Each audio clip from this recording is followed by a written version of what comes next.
بسم اللہ الرحمن الرحیم۔ السلام علیکم ناظرین، آپ میرا یوٹیوب چینل دیکھ رہے ہیں حقیقت پلس۔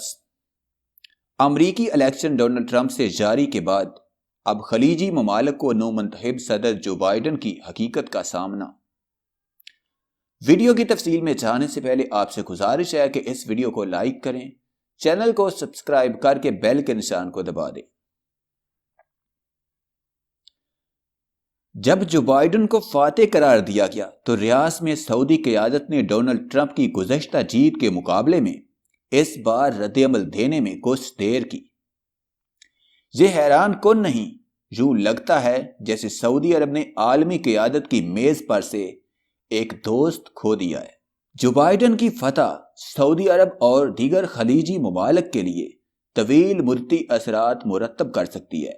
امریکہ اور اس خطے کی شراکت داری سن 1945 میں شروع ہوئی اور خیال ہے کہ یہ قائم رہے گی، لیکن کچھ ایسی تبدیلیاں ہو سکتی ہیں جنہیں خلیجی ممالک کی قیادت خوش دلی سے قبول نہ کرے۔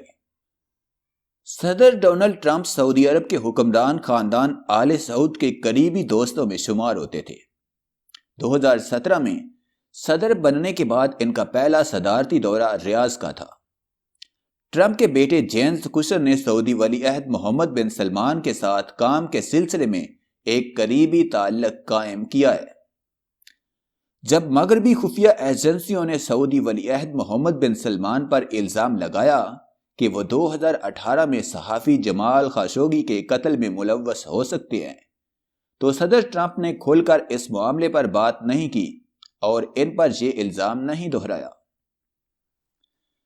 بعد کے دنوں میں محمد بن سلمان کی ٹیم نے لوگوں کو بتایا کہ فکر نہ کرو، یہ صورتحال ہمارے قابو میں ہے۔ جب کانگریس میں شور مچا کہ سعودی عرب کے ساتھ اسلحے کے معاہدے روکے جائیں تو ٹرمپ نے اس پر بھی چپ سادھ لی۔ تو اس لیے یہ کہنا غلط نہ ہوگا کہ سعودی عرب اور کچھ حد تک متحدہ عرب امارات اور بحرین وائٹ ہاؤس میں اپنا قریبی دوست کھونے جا رہے ہیں۔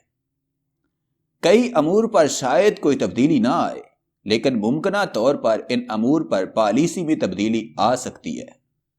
صدر باراک اوباما اور ان کے نائب صدر جو بائیڈن اپنے 8 برسوں کے دوران سعودی عرب کی جانب سے حوثی باغیوں کے خلاف محاذ سے خوش نہیں تھے اور ان کی بے چینی بڑھ رہی تھی۔ لیکن جب ان کا دور ختم ہوا تو فضائی جنگ قریب 2 برس سے جاری تھی، لیکن سعودی عرب کو بہت کم فوجی کامیابی ملی تھی۔ اس سے عام شہریوں اور ملک کے انفراسٹرکچر کو بھی کافی نقصان پہنچا تھا۔ جب امریکی ایوانوں میں اس جنگ کے لیے ناپسندیدگی بڑھی تو صدر اوباما نے اس سعودی جنگ کے لیے امریکی فوج اور خفیہ آپریشنز کے لیے فنڈ روک دیے، لیکن ٹرمپ انتظامیہ نے اس اقدام کو ختم کر دیا اور یمن میں کارروائیوں کے لیے سعودی عرب کو کھلی چھوٹ دے دی۔ لیکن اب لگ رہا ہے کہ معاملہ پھر الٹ جائے گا۔ جو بائیڈن نے کونسل برائے خارجی امور کو بتایا تھا کہ وہ یمن میں تباہ کن سعودی جنگ کے لیے امریکہ کی حمایت ختم کر دیں گے اور سعودی عرب کے ساتھ تعلقات کا از سر نو جائزہ لینے کا حکم دیں گے۔ ممکنہ طور پر اب جو بائیڈن انتظامیہ کی جانب سے سعودی قیادت اور ان کے یمن کے اتحادیوں پر دباؤ بڑھے گا اور اس جھگڑے کو اب سمیٹ لیا جائے گا۔ سعودی اور اماراتی یہ پہلے ہی جان چکے تھے کہ اس کا نتیجہ فوجی کامیابی میں نہیں ہوگا۔ وہ خود بھی اس سے فیس سیونگ کے ساتھ نکلنا چاہ رہے تھے، کیونکہ 2015 میں فضائی جنگ شروع ہونے کے بعد اب حوثی اپنی پرانی حالت میں نہیں رہے۔ مشرق وسطیٰ میں صدر اوباما کی بڑی کامیابیوں میں سے ایک ایران کے ساتھ جوہری معاہدہ سمجھا جاتا ہے۔ اس سے ایران پر تجارتی سختیاں ختم کرنے کے بدلے اس کی جوہری سرگرمیوں پر نگرانی بڑھ گئی تھی، جبکہ جوہری تنصیبات کا جائزہ بھی لیا جانا تھا۔ صدر ٹرمپ نے اسے بدترین معاہدہ قرار دے کر اس کے لیے امریکی حمایت ختم کر دی تھی۔ اب ان کے جانشین کی کوشش ہوگی کہ دوبارہ امریکہ اس طرز کا ایک معاہدہ ایران کے ساتھ طے کرے۔ یہ سعودی عرب کے لیے اچھی خبر نہیں۔ ریاض میں گزشتہ سال سعودی تیل کی تنصیبات پر پر اصرار میزائل حملے ہوئے تھے تو دیکھا کہ انہوں نے ایران سے جوہری معاہدے پر کافی تنقید کی۔ ان کا کہنا تھا کہ یہ معاہدہ تباہ کن تھا۔ کیونکہ اس میں ایران کے وسیع میزائل پروگرام یا مشرق وسطی میں اس کے پراکسی ملیشیا گروہوں کے نیٹ ورک پر توجہ نہیں دی گئی تھی۔ ان کا کہنا تھا کہ پورا معاہدہ اوباما انتظامیہ کی غلطی کا نتیجہ تھا اور اس میں ایران سے پورے خطے کو درپیش خطرے کا دھیان نہیں رکھا گیا۔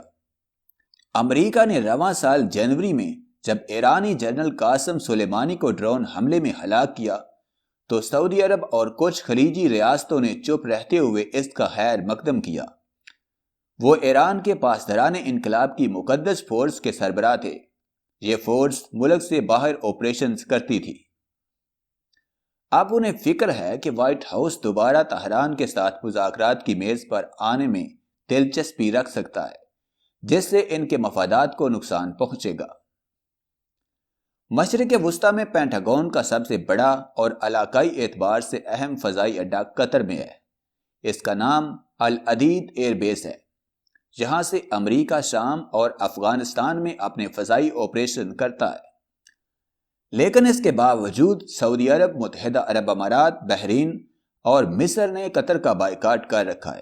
انہیں تشویش ہے کہ قطر اخوان المسلمین جیسی اسلامی انقلاب کی تحریکوں کی حمایت کرتا ہے۔ یہ بائیکاٹ تب شروع ہوا جب ٹرمپ نے 2017 میں ریاض کا دورہ کیا۔ عرب ممالک کو لگا تھا کہ انہیں ٹرمپ کی حمایت حاصل ہوگی۔ ابتدا میں ٹرمپ نے مختصر دورانیے کے لیے اس کی حمایت کی، لیکن بعد میں انہیں بتایا گیا کہ قطر بھی امریکہ کا اتحادی ہے اور العدید ایئر بیس امریکی محکمہ دفاع کے لیے اہم ہے۔ نو منتخب صدر جو بائیڈن چاہیں گے کہ خلیجی ممالک میں اس اندرونی تنازع کو ختم کیا جا سکے۔ یہ امریکہ کے مفاد میں نہیں اور نہ ہی اس سے خلیجی ممالک کو کوئی فائدہ پہنچ رہا ہے۔ کئی خلیجی ممالک میں انسانی حقوق کا ریکارڈ کافی برا ہے۔ صدر ٹرمپ نے اس مسئلے پر اپنے عرب اتحادیوں کی توجہ مرکوز کرنے کے لیے زیادہ کوشش نہیں کی۔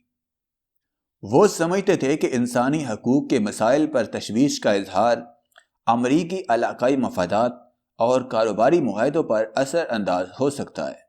شاید اس لیے انہوں نے خواتین کے حقوق کی کارکنان کی قید، قطر میں غیر ملکی مزدوروں کے ساتھ مبینہ بدسلوکی یا ایک منصوبے کے تحت صحافی جمال خاشقجی کی ہلاکت اور بعد میں سرکاری تجاروں کے ذریعے ان کی لاش کو استنبول جا کر ٹھکانے لگانا، جن کی لاش آج تک نہیں مل سکی، جیسے مسائل پر زیادہ زور نہیں دیا۔ تاثر ملتا ہے کہ نو منتخب صدر جو بائیڈن ایسے معاملات پر خاموش نہیں رہیں گے۔